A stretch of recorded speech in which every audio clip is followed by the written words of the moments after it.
35 milímetros despliega un nuevo rollo. Los saluda Juan David Martínez Zuluaga en otra semana donde les llevamos a sus casas lo bueno, lo malo y lo feo del mundo del cine. Hoy con muchas sorpresas, hoy hablando de un género muy particular del cine que nos apasiona, y para esto nos acompaña Carlos Fernando Alvarado. ¿Cómo estamos, Carlos? Juan, muy bien, muy contento de estar aquí con vos y obviamente con nuestros oyentes. Como bien dices, la idea es que hablemos de un género que es de nuestras pasiones. Vamos a hablar de cine fantástico. Nos interesa hacer como algunas pequeñas diferenciaciones, algunas, digamos, tematizaciones como para que la gente más o menos entienda cuáles son como los resortes de lo fantástico, o sea, hasta dónde va y no va.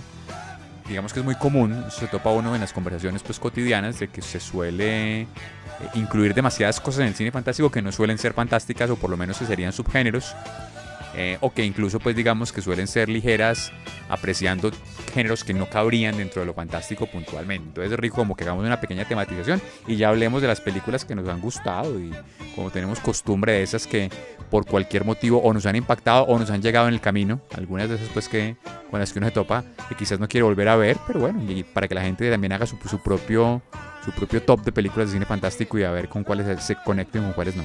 Por supuesto que sí, sobre todo porque hace unas semanas, cuando entró el tema de Star Wars, vos hiciste una afirmación que me pareció muy interesante, y es que Star Wars era más cine fantástico que cine de ciencia ficción. Entonces me parece bacano precisamente que hoy hablemos de ese tema y cómo demarcar todo ese mundo. Recuerden que si quieren también mirar qué otros géneros hemos tocado en este programa, ciencia ficción, westerns, cine de acción, pueden hacerlo buscando nuestros anteriores programas, nuestro canal de YouTube y la página de Facebook, que es @somos35 milímetros. Así que iniciemos con este programa.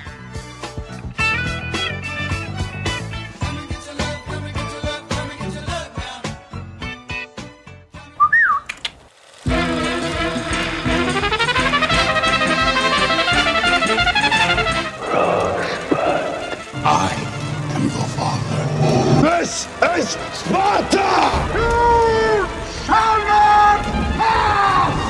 Expecto Patronum! You're gonna need a bigger boat. Bond. James Bond. English, motherfucker! Do you speak it? ¡Tú eres un juguete! 35 milímetros.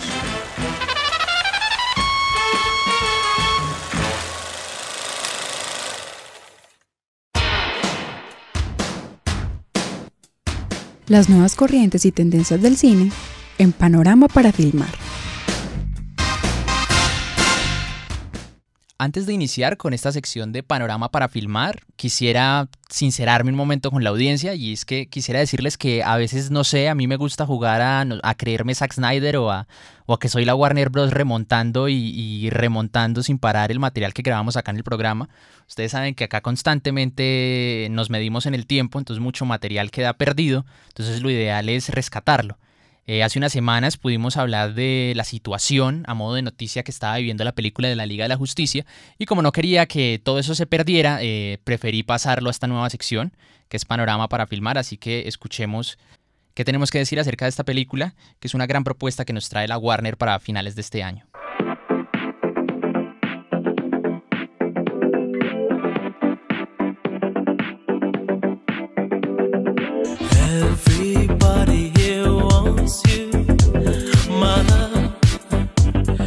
Aquí viene, es de esas cosas que uno le cuentan que le paran a uno el mundo, y es cuando vos me contaste que Zack Snyder dejaba la dirección de la Liga de la Justicia por un inconveniente familiar, y que es, digamos, que lo que más me sorprendió. Joss Whedon acoge la dirección, la silla, la comandancia de la película, en algunas regrabaciones que se van a hacer de algunas escenas y, digámoslo, yo diría en el montaje final.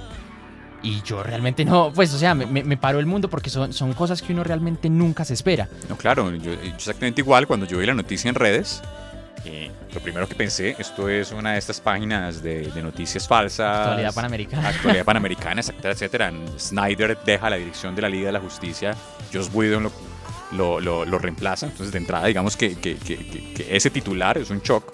Cuando ya entramos a analizar y darnos cuenta que efectivamente hay una tragedia detrás de la vida de Snyder, que cuentan un poco allí, intentó incluso, digamos, sobreponerse a una pérdida precisamente en su trabajo como director, pero se dio cuenta que estaba haciendo un efecto contraproducente y da, digamos, un paso al costado y decide retirarse de la película. Pues digamos que uno se sorprende bastante. Yo en lo particular, lo hemos comentado un par de veces, tengo un profundo amor por la filmografía de Snyder. Es un director que quiero muchísimo. Sus obras en general, todas me han gustado.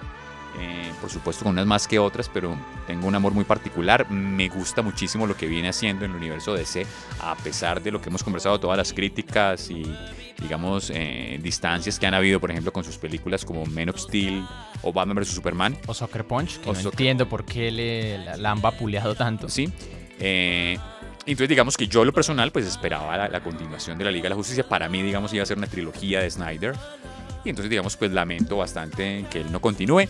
Obviamente uno se solidariza con su situación, como lo han hecho muchísimos actores y personajes del mundo del cine, exactamente. Pues Joss Whedon, digamos que, volviendo Juan, pues es uno de tus directores a los cuales le tienes un gusto particular. Efectivamente yo también, por lo que hizo en Los Vengadores. Sino que, digamos, pues yo me quedo, que eso ya lo quería como conversar con vos acá. O sea, no hay un problema de contratos, de casas, cómo funciona esta vaina. Pues yo de por sí yo tenía entendido que Joss Whedon desde hacía muchísimo tiempo había intentado hacer algo así con DC y con Warner. Pero Warner, yo no entiendo por qué siempre se ha mostrado como que reacio, nunca le convencen los proyectos, o no tengo idea. De pronto después de ver el éxito que tuvo Whedon con Los Vengadores, sobre todo con la primera, dijeron no, pues como que se iba haciendo hora de que lo traigamos aquí, que es lo lógico. Sí. Él ya no tiene contacto con Marvel Disney, no, no está en proyectos. Porque después de Era de Ultron tuvo como que ciertos problemas con Kevin Feige, que es la cabeza principal en producción de Marvel, o sea, el que manda la plata, o sea, el que manda todo. Tuvo ciertos inconvenientes porque Feige quería cosas muy puntuales y él estaba muy reacio a eso, pues porque él piensa más que en contar digamos que una gran antología es una buena película, claro. Y así es y eso es por lo que debe velar un director. Un buen director, por ejemplo, él estuvo muy reacio a poner esa escena de Thor en la que él se sumerge en esa laguna, que sabemos que es como una antesala muy fugaz a lo que es Ragnarok. Whedon no quería poner eso porque sentía que era innecesario, que alargaba metraje y que en ese momento no venía a cuento, y le doy la razón.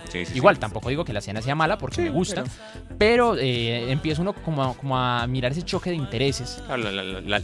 Digamos que una actualización de la clásica pelea entre director y productor. Claro que sí. Entonces Whedon salió como que muy afectado, muy cansado después de grabar Vengadores 2. De por sí Vengadores 2 representó muchísimo más esfuerzo, teniendo en cuenta que hicieron viajes a varias partes del mundo, que era una película más cara, más compleja. Entonces salió como que muy hastiado de eso. Expectativas además detrás, etcétera, exacto, etcétera. Entonces pues obviamente fue a ampararse en otro sitio donde lo recibieron. Obviamente no sé hasta qué punto desesperado, no tengo idea.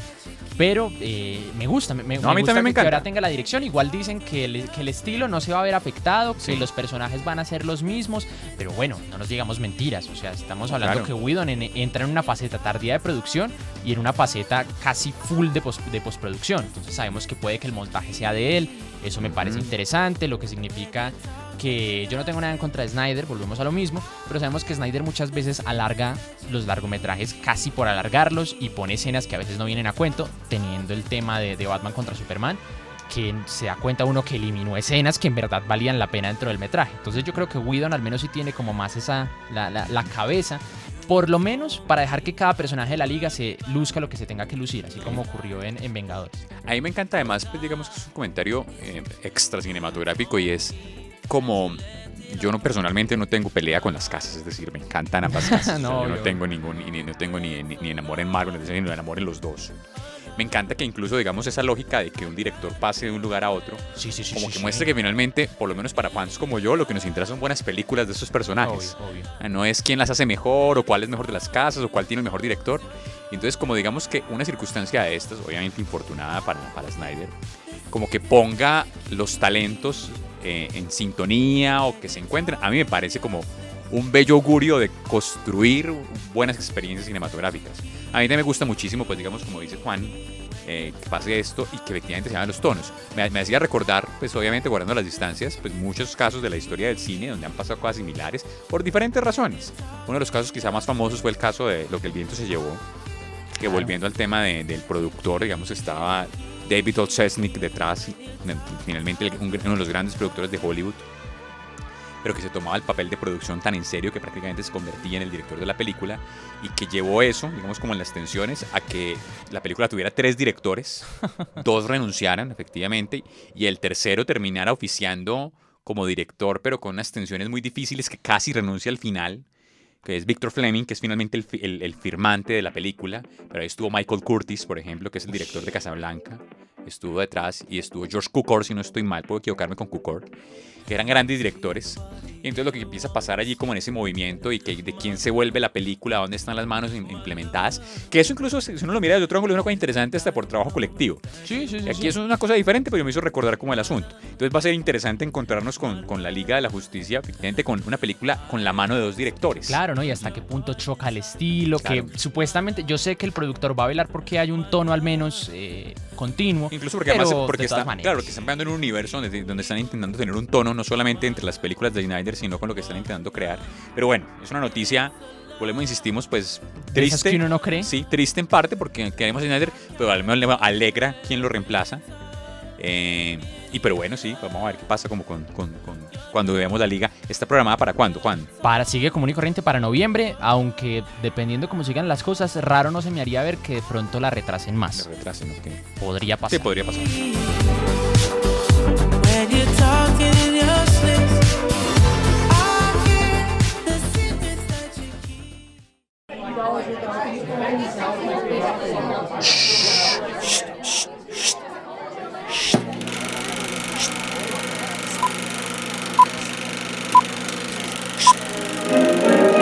En proyección.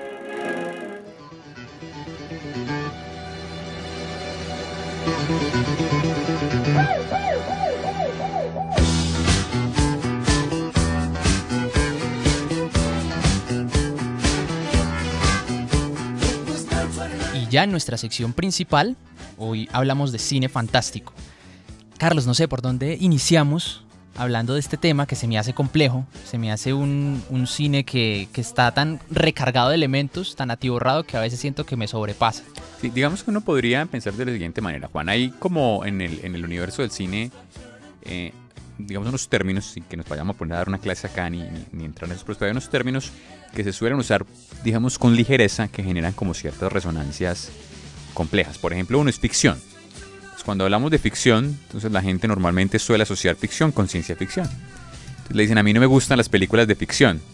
Y entonces les preguntan, bueno, ¿qué películas de ficción no te gusta? A mí no me gusta una película como 2001 Odisea en el espacio, como Blade Runner, como Yo Robot, por ejemplo. Entonces, bueno, están hablando puntualmente de ciencia ficción. El término ficción en general es un término que se aplica, digamos, teóricamente al universo del cine. Todo el cine por naturaleza es de ficción, en la medida en que ficciona una realidad, o sea, que está ofreciendo una especie de simulación de lo real.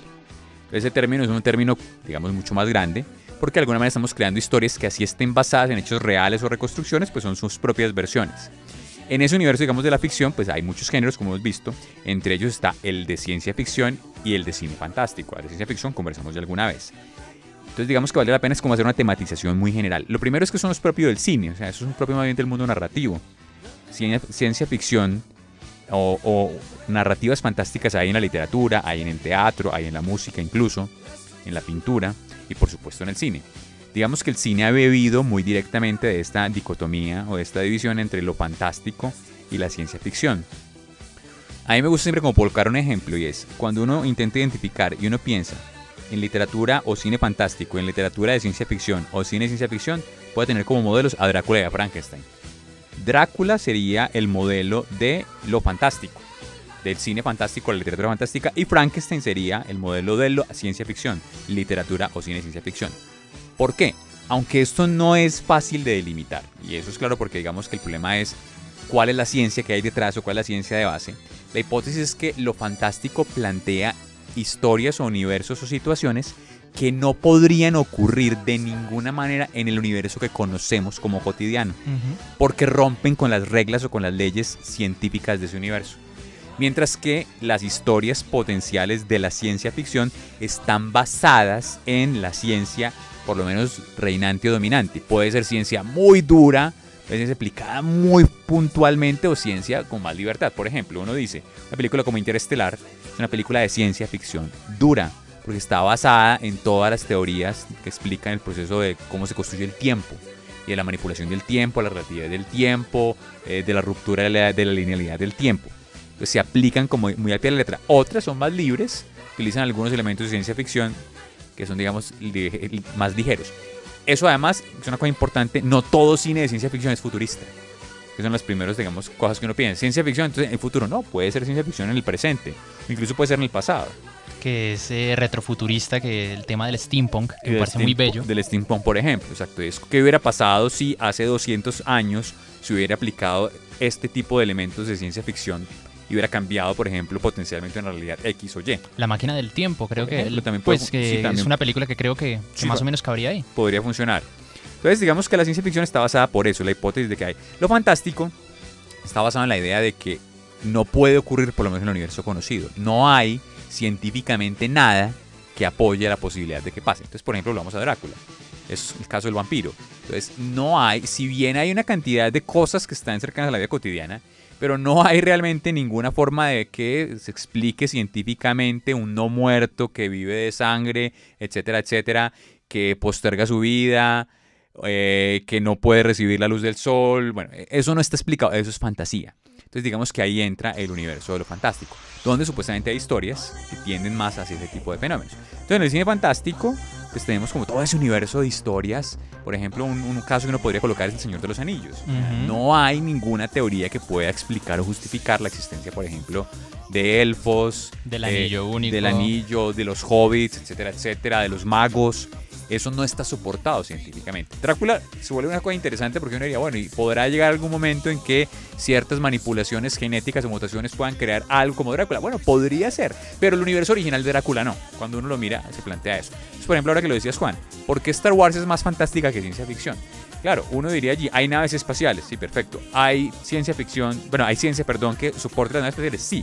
Pero cuando uno mira, la historia tiene un escenario futurista, pero su centro narrativo, su historia no está concentrada en ese fenómeno de la ciencia ficción. Es más una historia fantástica de castillos y de princesas y de caballeros que pelean efectivamente entre el bien y el mal. Y de una religión, religiones, espiritualismo. Entonces tiene más cercanía con un cine fantástico que con un cine de ciencia ficción. El tema, además de la fuerza, pues que podrían haber teorías que lo expliquen, pero finalmente es un poco más místico. Y de hecho intentaron explicarlo en el episodio 1 claro, y con la tema, gente lo odió. Con el tema de las midichlorias. Exacto, que estaba en la sangre, etcétera, sí, etcétera. Sí. Entonces digamos que es más cercano a lo fantástico. Entonces digamos incluso cuando uno lo compara con Star Trek, que es la otra franquicia, esto sí es ciencia ficción.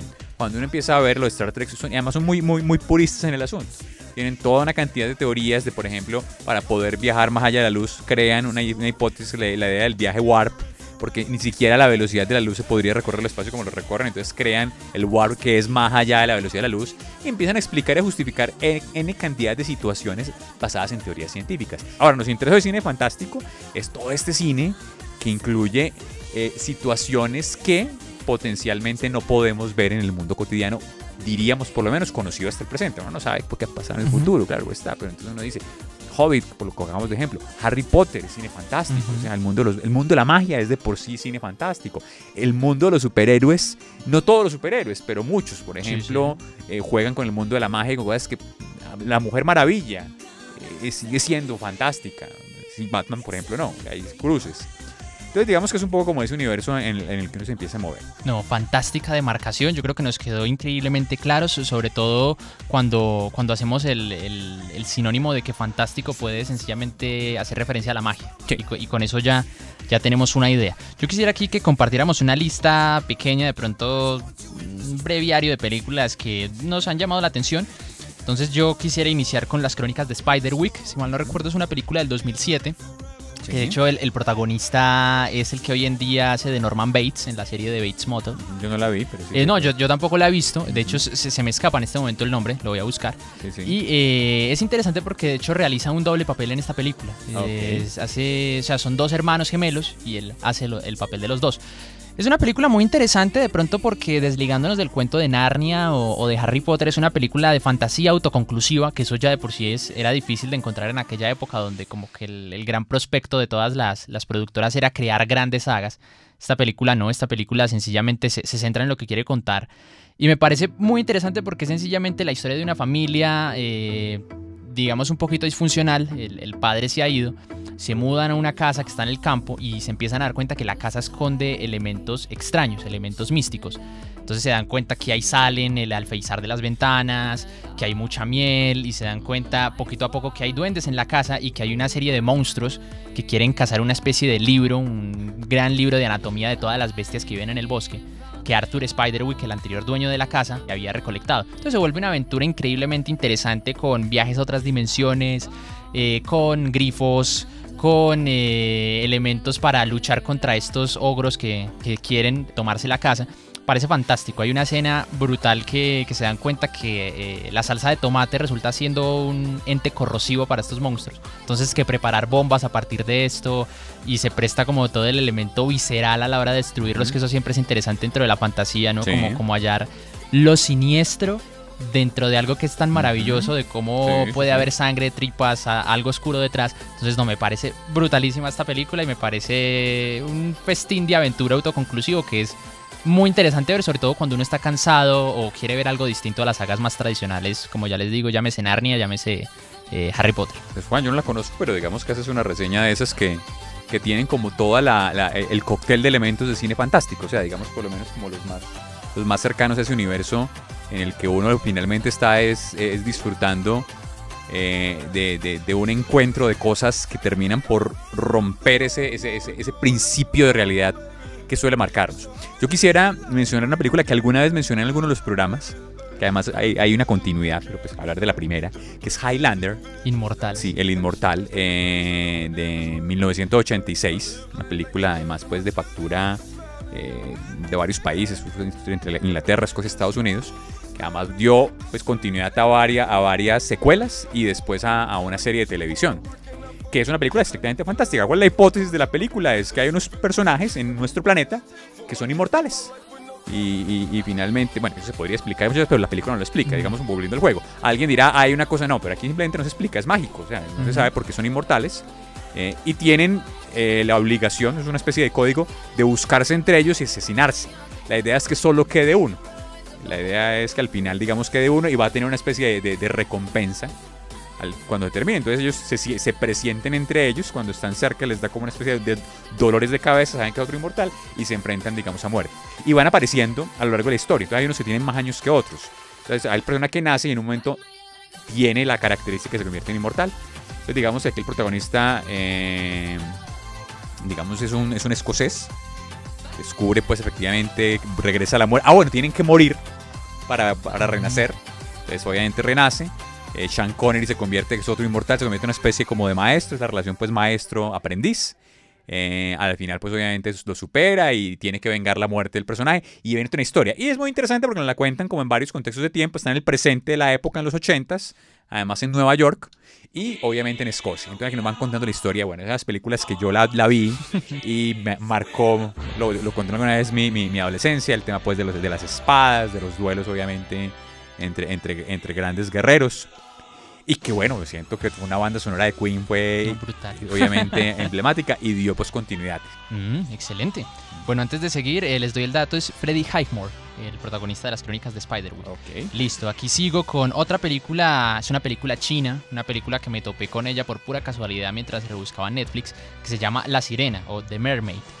La película no se toma mucho en serio, es una visión del cuento clásico de Hans Christian Andersen de La Sirenita, solamente que contado, digamos, que en un contexto actual, donde un gran empresario quiere comprar una bahía para construir una especie de parque, una especie de complejo. Entonces las criaturas marinas que viven ahí deciden vengarse o tomar represalias. Hay una sirena que quiere precisamente liarse con él para matarlo y evitar que construya ese complejo, pero hay un enamoramiento, bueno, la típica historia que ya conocemos. Sí. Pero es interesante más que nada por los efectos especiales, que realmente se da cuenta uno que China no tiene nada que envidiarle a las grandes producciones de Hollywood. Es impresionante la calidad gráfica y lo pulido que está la fotografía. Y bueno, digamos que uno pensaría que la historia es muy seria y muy dramática, y no, es muy tomada desde la perspectiva satírica y cómica, se burla de sí misma, pero pues al menos es divertida y diferente, por lo menos si se quieren acercar a un cine poco conocido. Yo la recomiendo y además que tiene unas escenas de acción dentro de toda esa comedia que siento que valen muchísimo la pena. Pues bueno, Juan, yo sumándome ahí, entonces se me viene a la mente también una película, esta es taiwanesa, que me gustó bastante y que es también cine fantástico, que es El Tigre y el Dragón de Ang Lee, película del 2001, que entre otras pues ganó creo que a Mejor Película Extranjera ese año en los premios de la Academia, que nos cuenta una historia finalmente, obviamente en este contexto chino, digamos de carácter de época, no sé exactamente en qué siglo, una película de guerreros, de una pequeña chica que es una especie de princesa que no quiere serlo, como destinada a eso, y entonces tienen que salvaguardarla y hay detrás de ella una especie de persecución, y el personaje protagonista junto con otra mujer que tiene una especie de romance se convierten como una especie de guardaespaldas y que las cuidan, y hay una cantidad de combates. ¿Qué tiene de particular esta película? Que siente uno que es como una especie, podríamos llamar de metáfora, que me parece muy bella, como para mostrar la habilidad del guerrero con la espada, y sobre todo que lo nota uno, efectivamente, en la película los más expertos, los más maestros en el arte de la espada, casi que hacen levitar sus cuerpos. Entonces sus cuerpos son una especie como de cuerpos casi que volátiles y sí, diría uno pues que como desconectados de la gravedad, que comienzan a combatir en el pico de los árboles, caminan por las hojas, hacen que el bambú se vuelva flexible, el bambú es flexible, pero No tanto. no tanto, y juegan con este tipo de cosas, y los ve uno incluso en ciertos pequeños vuelos. Es un rasgo fantástico, incluso tan fantástico que no se justifica, que no se explica. Uno metafóricamente, digo yo, entiende que pues claro, son cuerpos tan hábiles que se liberan casi que de la dimensión física, pero no está justificado. Entonces vuelve ese elemento fantástico un poco a la película.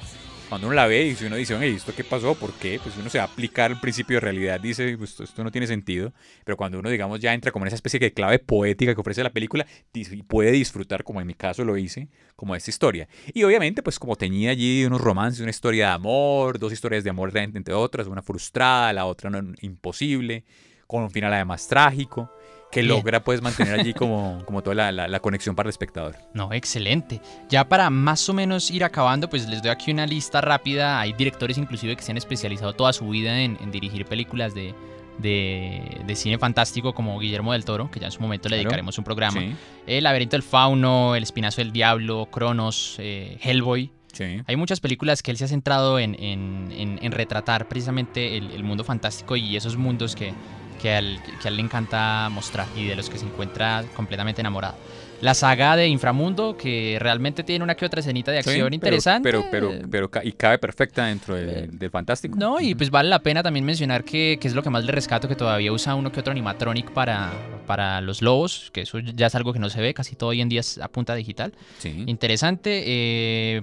Las dos películas, bueno, tres de Ira de Titanes, que no sí. me parecen la gran vaina, pero pues al menos es mitología clásica Sí. en choque, me parece curioso.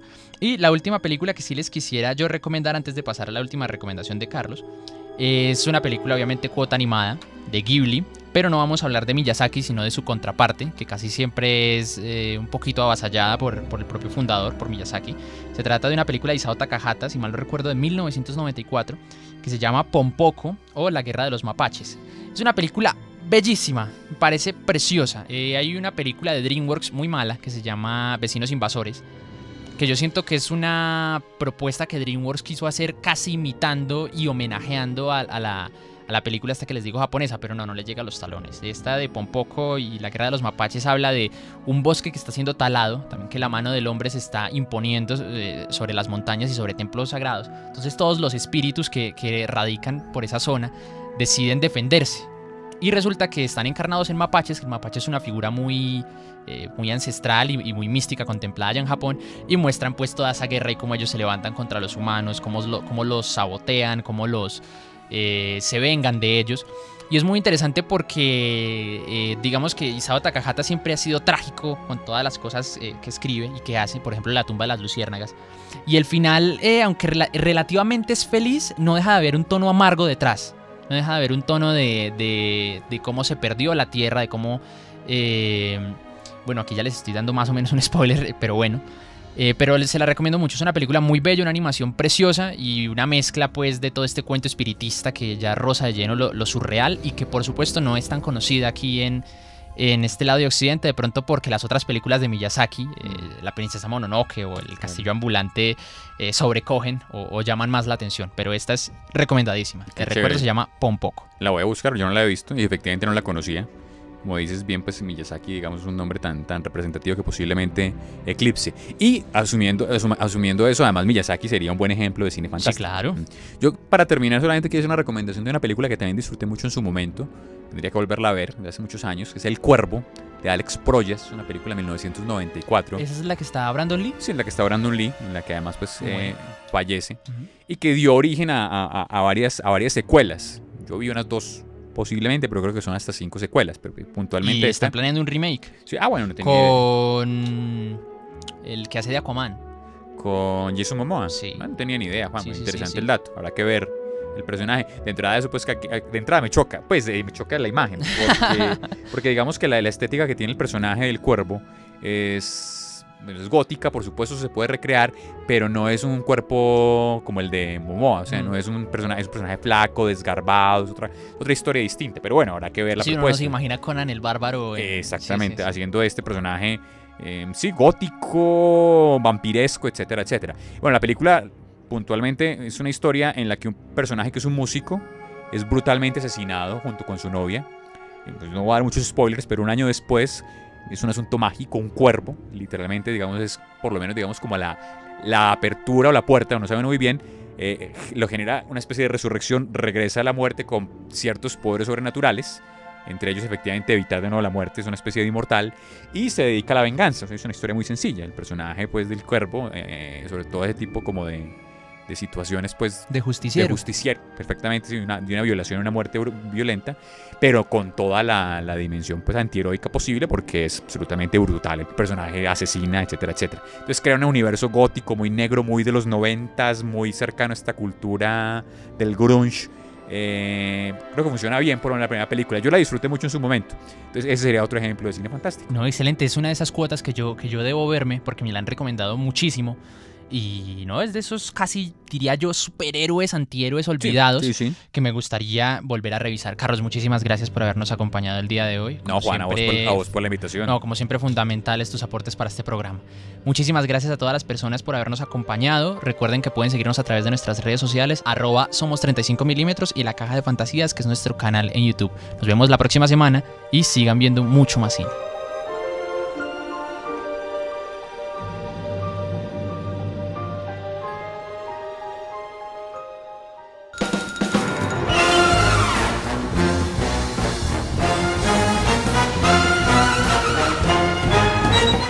Acabas de escuchar 35 milímetros, una idea original de Carlos Fernando Alvarado y Juan David Martínez.